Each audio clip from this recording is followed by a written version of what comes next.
Hi, we're going to add and subtract rational expressions with unlike denominators.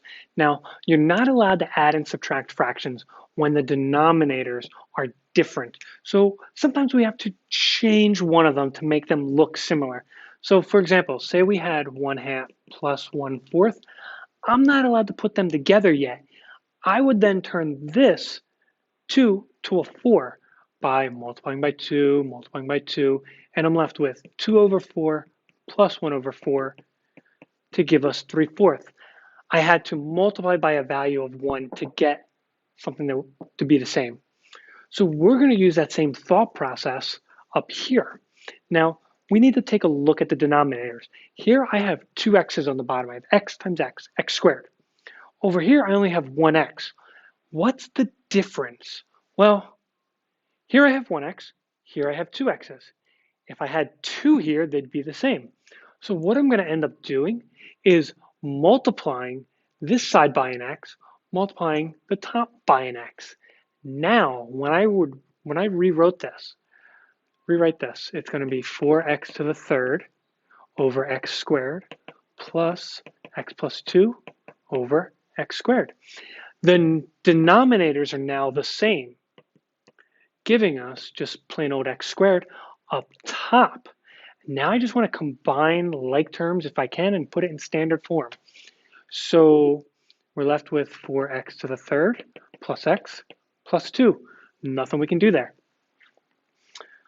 Does it get a little more complicated? Yes, sometimes we might have to multiply more than just a variable. So here we have 5x, we have 10x to the third.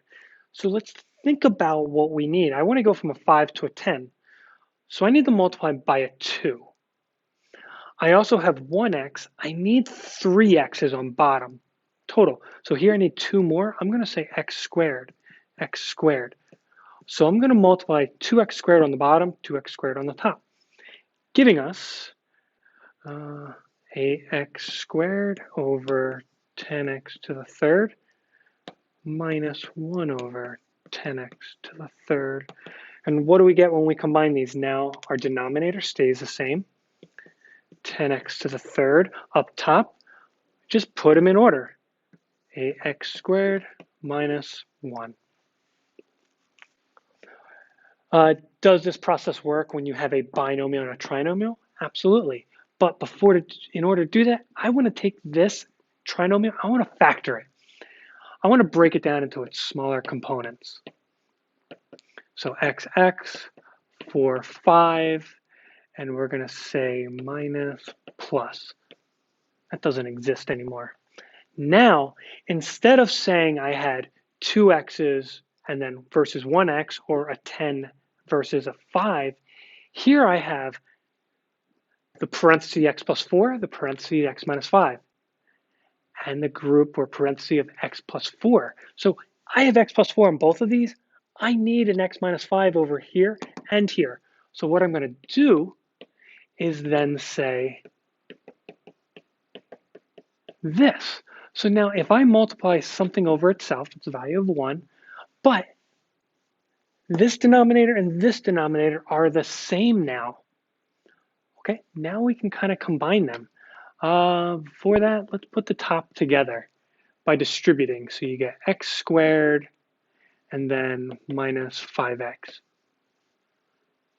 Okay, denominator, x plus 4, x minus 5, up top. Let's add and subtract and put it in standard form. So highest exponent to lowest exponent. So x squared, x plus a negative 5. So 1 minus 5 will be negative 4x. And then lastly, minus 3. You could ask yourself if you could factor it. You'd get a 3 and a 1. Doesn't do anything. So we end up leaving that. Nothing would then cancel out. It's a little sloppy because one's half's factored, half's not, but we can deal. On the bottom now, so we have two separate binomials, but I want to kind of use this thought process. On this side, I already had 2. On this side, I had 1, but I had to multiply by 1 to get the 2.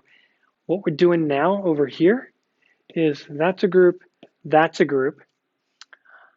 I want x plus 4 and x plus 2 to be in the bottom of both.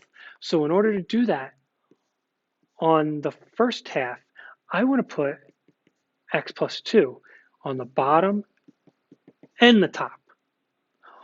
On the right side, I already have x plus 2. I want an x plus 4 now. And again, the reason why I'm doing it on the top and the bottom is because it's kind of like a value of 1, and they would end up canceling out with each other. We're just trying to make this problem easier to kind of look at for us. Okay, so before we even do anything, we need to distribute up top for both of these. I'm going to do that down here on the bottom. So distribute, you get x squared plus 2x over, and I'm just going to take a shortcut and just say the two parentheses. On the other side, distribute, you get 6x plus 24 over the two parentheses. And what are we left with? X squared, 6, 7, 8, plus 24. And then we have x plus 2, x plus 4. And could we factor that? Does that do anything for us? Well, let's just double check real quick. Two numbers multiplied together to give us 24. We're going to have 124, 212 to give us an 8. No. 3 and 8. No, that doesn't work. 4 and 6. Can we get an 8? Nope. And then we're done. So we can't factor anything. So it's just a little extra work. We are done. And that is adding and subtracting rational expressions with unlike denominators.